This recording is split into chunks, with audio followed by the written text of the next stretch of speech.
कार्य ना हो रहा हो, आप तांत्रिक के द्वारा उसे सिद्ध कर सकते हैं। ये मूर्खता है। और मैं ये जानना चाहता हूं, यदि बिना पढ़े लिखे, बिना पुरुषार्थ किए कोई भी कार्य सिद्ध हो सकता है, तो ये भारत के भीतर बैठे हुए महापखंडी तांत्रिक, ये ज्योतिषी, ये भाग्यवादी, ये हस्तरेखा देखने वाले, मंगल शुक्र शनि की दशा देखने वाले, इन्होंने आज तक इस देश को क्यों नहीं बचाया? देश के टुकड़े हो गए, पाकिस्तान बन गया। ध्यान रखना, ये धूर्त धन के लोभी, देश के हत्यारे, ये कहां थे भाग्यवादी? कहां बैठे थे? तब अपनी तंत्र विद्या चलाते, मुस्लिम लीग को समझाते, जिन्ना को समझाते, अरे नेहरू और गांधी को समझा देते।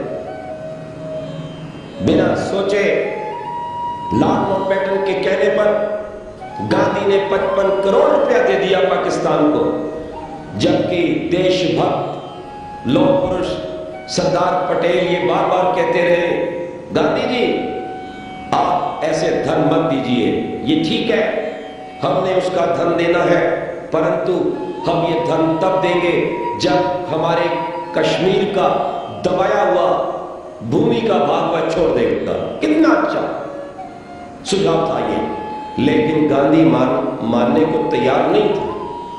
ये भाग्यवादी तबका थे। मैं पूछना चाहता हूं,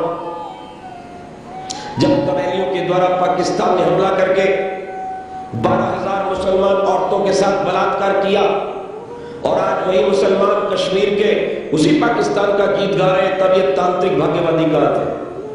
विचार कीजिए। तब से लेकर अब तक 60 वर्षों में इस देश की दुर्गति हो रही है, लाखों गौएं कट रही है। इनको नहीं पता? आगे और पीछे की सारी बात बताने वाले इन भाग्यवादियों से हम पूछना चाहते हैं। चीन आया, आक्रमण किया और बहुत बड़ा भूभाग अपने कब्जे में ले लिया, तब ये भाग्यवादी कहां थे? अगर तंत्र विद्या में इतनी ताकत है, अगर कहीं शमशान घाट की पूजा में इतनी ताकत है, तो मैं देश के हत्यारे इन पखंडी लोगों से पूछना चाहता हूं, क्या तुम्हारी ये पखंड विद्या केवल पेट भरने के लिए है? जाओ ना, किसी आतंकवादी की खोपड़ी पकड़कर इधर कारगिल में, कश्मीर में, इधर कच्छ में, जैसलमेर में, और वहां जाकर कश्मीर और चीन की सीमा पर रखो और वहां पूजा पाठ करो, तब मैं देखता हूं क्या तुम अपनी सीमा को बचा सकते हो? दुख का विषय है। माताओं, बहनों, सज्जनों, युवाओं और प्यारे बच्चों, महर्षि देव दयानंद ने 4 वेद, 4 ब्राह्मण, 6 दर्शन, 11 उपनिषद, रामायण महाभारत, कर्मकांड के अनेक ग्रंथ पढ़ने के पश्चात यह साफ निकाला था कि वेद के अंदर कहीं भी ये फलित ज्योतिष विद्या का विधान नहीं है। ये सारी की सारी कल्पना मात्र है, स्वार्थियों का ढोंग है। ज्योतिष विद्या को हस्तरेखा से, ग्रह से, राशि नक्षत्र से कुछ लेना देना नहीं है। और ज्योतिष विद्या है तो उसका संबंध ऊपर चांद तारों के साथ है, सूर्य चंद्रमा की गति के साथ है, सप्तऋषि के साथ है, ध्रुव के साथ है, जिससे पता चलता है कि आज सप्तऋषि किस स्थिति में है, महाभारत के समय में क्या स्थिति थी, और महाभारत का कितना काल व्यतीत हो गया है।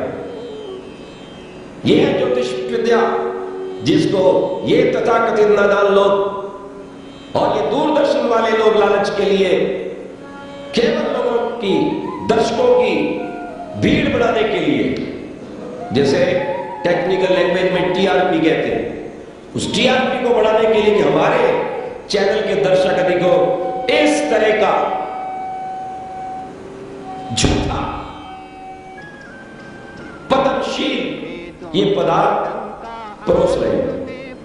और ऋषि दयानंद ने 125 वर्ष पूर्व सत्यार्थ प्रकाश के द्वितीय सुमोल्लास में ये समझा दिया था कि अपनी संतानों का विकास करना है तो ज्ञानवान बनो, आचारवान बनो, सजग बनो, उन्हें अच्छा भोजन दो, अच्छी विद्या दो, उन्हें अच्छे श्लोक पाठ याद करवाओ, अच्छे सत्संग में रखो, उन्हें आचार विचार की सारी शिक्षा दो, महापुरुषों की कथाएं उन्हें सुनाओ, उनको अपनी इंद्रियों का बोध करवाओ, इंद्रियों की शुद्धि के विषय में जानकारी दो, न कि तुम भूत प्रेत चड़ेल के चक्कर में पड़कर उनका जीवन बर्बाद करो। नष्ट उन्हें जग में प्रकाश फैला दिया ऋषि दया।